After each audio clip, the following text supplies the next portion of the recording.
आकाशवाणी लखनऊ के प्रादेशिक समाचार एकांश से प्रस्तुत है भारत विकास डायरी। इसमें आप सुनेंगे अपने लोकसभा क्षेत्र से जुड़ी जानकारी। आगामी लोकसभा चुनाव में उत्तर प्रदेश की 80 सीटों पर चुनाव होना है। ऐसे में भारत विकास डायरी की विशेष श्रृंखला में हम एक एक कर सभी सीटों की जानकारी प्रस्तुत करेंगे। इसी क्रम में आज प्रस्तुत है लोकसभा सीट मुजफ्फरनगर के बारे में। आलेख और स्वर है रणवीर सैनी का।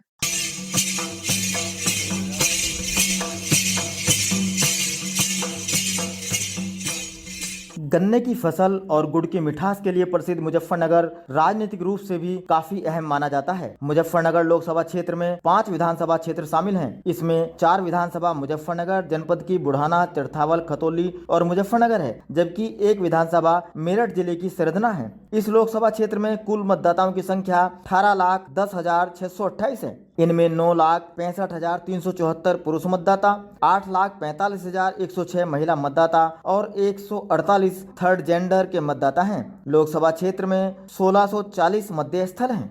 2019 के लोकसभा चुनाव में मुजफ्फरनगर से भाजपा के डॉक्टर संजीव बालियान ने जीत हासिल की थी। उन्होंने अपने निकटतम प्रतिद्वंदी राष्ट्रीय लोकदल के अध्यक्ष चौधरी अजीत सिंह को हराया था। इस चुनाव में 68.32% मतदान हुआ था। भाजपा को 49.39% और रालोद को 48.83% मत मिले थे। इस चुनाव में संजीव बालियान को 5,73,780 मत मिले थे और अजीत सिंह को 5,67,254 मत मिले थे। संजीव बालियान ने 6,526 मतों से जीत हासिल की थी। 2014 में भी भाजपा के डॉक्टर संजीव बालियान ने यहां जीत दर्ज की थी। हालांकि इस सीट पर कभी एक दल का कब्जा नहीं रहा है। 2009 में बसपा के कादिर राणा यहां के सांसद रहे। 2004 में सपा के मुनव्वर हसन, 1999 में कांग्रेस के सईदुज्जमा सांसद रहे। इस सीट से देश के गृह मंत्री रहे कश्मीर के नेता मुफ्ती मोहम्मद सईद जनता दल के टिकट पर सांसद रहे। भाजपा के सोहनवीर सिंह नरेश बालियान भी यहाँ से सांसद रहे। मुजफ्फरनगर लोकसभा सीट की खास बात यह रही कि पूर्व प्रधानमंत्री चौधरी चरण सिंह और उनके बेटे राष्ट्रीय लोकदल के पूर्व राष्ट्रीय अध्यक्ष चौधरी अजीत सिंह को इस सीट पर हार का मुंह देखना पड़ा था। लोकसभा चुनाव को लेकर जिला प्रशासन ने तैयारियां शुरू कर दी हैं। प्रशासन की ओर से स्कूल और कॉलेजों में मतदाता जागरूकता कार्यक्रम चलाए जा रहे हैं। जिला उप निर्वाचन अधिकारी एडीएम प्रशासन नरेंद्र बहादुर सिंह ने बताया कि पिछले लोकसभा चुनाव में जिन बूथों पर कम मतदान हुआ था उन पर विशेष रूप से ध्यान दिया जा रहा है। यहाँ जागरूकता अभियान के जरिए ज्यादा से ज्यादा लोगों को मतदान करने के लिए प्रेरित किया जा रहा है। मतदाता जागरूकता के लिए मुजफ्फरनगर में कई सारे अभियान चलाए जा रहे हैं, जिसमें कि सबसे पहले हम लोग जितने भी हमारे लोवेस्ट टर्नआउट वाले बूथ हैं उन सभी बूथों पर मतदाता पार्टिसिपेशन के लिए रंगोली बनाने का कार्यक्रम या मतदाताओं के द्वारा शपथ दिलवाने का कार्यक्रम या उनको हैंडबिल बंटवाने का कार्यक्रम एक अभियान के तहत चला रहे हैं। इसके अतिरिक्त बूथ लेवल की मीटिंग भी जो बूथ लेवल के अधिकारी हैं उनके द्वारा कराया जा रहा है, जिससे कि मैक्सिमम वोटर पार्टिसिपेशन हो सके, मतदाता जागरूक हो सके। मुजफ्फरनगर की आध्यात्मिक नगरी सुखतीर्थ के विकास के लिए सरकार ने सुखतीर्थ विकास परिषद का गठन किया है। सुखतीर्थ को अध्यात्म के साथ पर्यटन नगरी के रूप में विकसित करने के लिए सरकार ने अलग से बजट जारी किया है। इसके साथ ही एशिया की सबसे बड़ी गुड़ मंडी यहाँ है। ऐसे में एक जनपद एक उत्पाद में यहाँ गुड़ को रखा गया है। यहाँ का गुड़ देश के साथ विदेश में भी जाने लगा है। प्रदेश सरकार ने गुड़ की गुणवत्ता परखने और शुद्ध गुड़ के उत्पादन को बढ़ावा देने के लिए 14 करोड़ की 2 परियोजनाओं को मंजूरी दी है। मुजफ्फरनगर के सांसद और केंद्रीय राज्य मंत्री डॉक्टर संजीव बालियान ने यहाँ के किसानों को आवारा पशुओं से निजात दिलाने का प्रयास किया है। वह बताते हैं कि यहाँ गांव तुगलकपुर कमेड़ा में 5000 गौवंश को एक साथ रखने के लिए गाय अभ्यारण्य बनवाया गया है। यहाँ पर पशु चिकित्सालय, ट्रेनिंग सेंटर और सीएनजी गैस प्लांट को भी मंजूरी मिली है। काउ सेंचुरी की कैपेसिटी 5000 की है। 2022 में जब माननीय प्रधानमंत्री ने कहा था कि भाई समस्या का हमें समाधान करना है, उसके बाद इस पर विचार शुरू हुआ था और ये अपनी तरह का पहला प्रयास है। केंद्र सरकार और प्रदेश सरकार ने दोनों आपस में मिलकर किया है। इसके बनाने की सारी जिम्मेदारी केंद्र सरकार के पास थी। करीब 64 करोड़ रुपए का बजट इसमें दिया गया था। एनडीडीबी एक संस्था है केंद्र सरकार की, उसके माध्यम से इसका निर्माण कार्य हुआ है।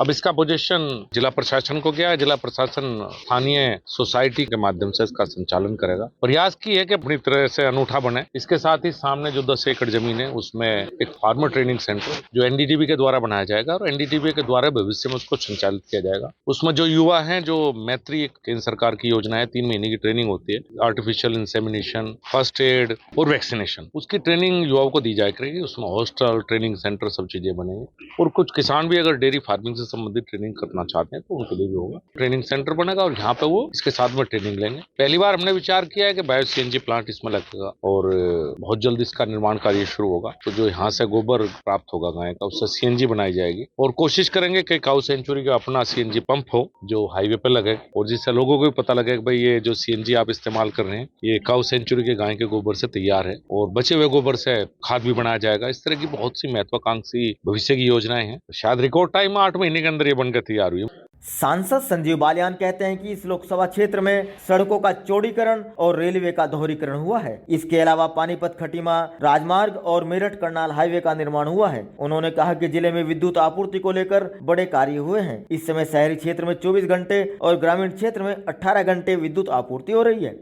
2014 में मुजफ्फरनगर जनपद के सभी गांवों में औसतन 4 घंटे बिजली आती और शहरी क्षेत्र में करीब 10 से 12 घंटे। मोदी जी की सरकार बनने के बाद 2014 से 2024 तक करीब 5000 करोड़ के कार्य जनपद मुजफ्फरनगर में बिजली व्यवस्था में सुधार के लिए हुए। नए नए बिजली घर बने हैं, जो पुरानी जर्जर लाइनें थी वो बदली गई हैं, हमारे फीडर सेपरेशन हुआ है। इसके परिणाम स्वरूप अब ग्रामीण क्षेत्र में करीब 18 घंटे और शहरी क्षेत्र में 24 घंटे बिजली। 2 महत्वपूर्ण नेशनल हाईवे पानीपत खटीमा जो करीब 3500 करोड़ और मेरठ करनाल रोड जो करीब 1100 करोड़ से बनकर तैयार हो चुकी है। ग्रामीण सड़कों की महत्वपूर्ण चौड़ीकरण मुजफ्फरनगर जनपद में सभी का हो चुका है। डबलिंग रेलवे लाइन का दोहरीकरण जो एक बहुत बड़ी मांग मुजफ्फरनगर की जनता की थी, पूरी हो चुकी है। इलेक्ट्रिफिकेशन करीब 2016 में पूरा हो चुका है। मुजफ्फरनगर लोकसभा के अंतर्गत पड़ने वाले सभी रेलवे स्टेशन नए बनाए गए हैं। डीएफसीसी कॉरिडोर पूरा हो चुका है। आप कह सकते हैं कि जनपद मुजफ्फरनगर से 2014 से लेकर 24 तक का जो कार्य हुए हैं, इंफ्रास्ट्रक्चर के क्षेत्र में भूतपूर्व कार्य हो, चाहे वो सड़कों का काम हो, चाहे रेलवे का काम हो, चाहे बिजली का काम हो। मुजफ्फरनगर जनपद के सभी ग्रामीण क्षेत्रों में, सभी गाँव में पानी की टंकी का निर्माण कार्य जोरों पर है। हमारा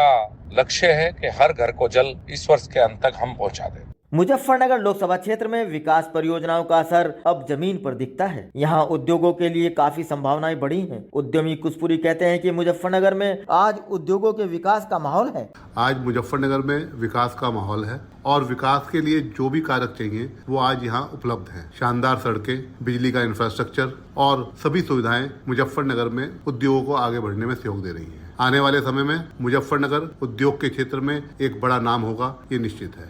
मुजफ्फरनगर लोकसभा क्षेत्र की जनता को केंद्र सरकार की योजनाओं का सीधे लाभ मिल रहा है। किसान सम्मान निधि से किसान लाभान्वित हो रहे हैं। राष्ट्रीय खाद्य सुरक्षा मिशन में सभी गरीब परिवारों को खाद्यान्न मिल रहा है। योजना के लाभार्थी सुंदरपाल कहते हैं कि इस योजना से गरीबों को काफी सहूलियत मिल रही है। मैं एक प्राइवेट संस्था में नौकरी करता हूं और कई सालों से खाद्यान्न वितरण योजना का लाभ ले रहा हूं। यह सरकार की बहुत ही अच्छी और लाभकारी योजना है। यह हमेशा चलती रहनी चाहिए और इससे गरीबों को बहुत फायदा हो रहा है। मुझे भी फायदा हुआ है। कभी क्राइम कैपिटल के नाम से बदनाम मुजफ्फरनगर की पहचान अब उद्योग नगरी के रूप में हो रही है। अपराधों पर अंकुश लगा है और मुजफ्फरनगर विकास के पथ पर आगे बढ़ा है। उत्तर प्रदेश सरकार की ग्राउंड ब्रेकिंग सेरेमनी में मुजफ्फरनगर में 8044 करोड़ रुपए का पूंजी निवेश हुआ है। इससे यहाँ करीब 10,000 से अधिक लोगों को रोजगार मिलेगा। गंगा किनारे बसे मुजफ्फरनगर में सुख तीर्थ, पर्यटन और अध्यात्म के क्षेत्र में अपनी अलग पहचान रखता है। यहाँ 5000 साल पुराना अक्षय वट वृक्ष राजा परीक्षित को सुखदेव मुनि द्वारा भागवत महापुराण सुनाए जाने का साक्षी है। भारत विकास डायरी के लिए मुजफ्फरनगर से रणवीर सैनी।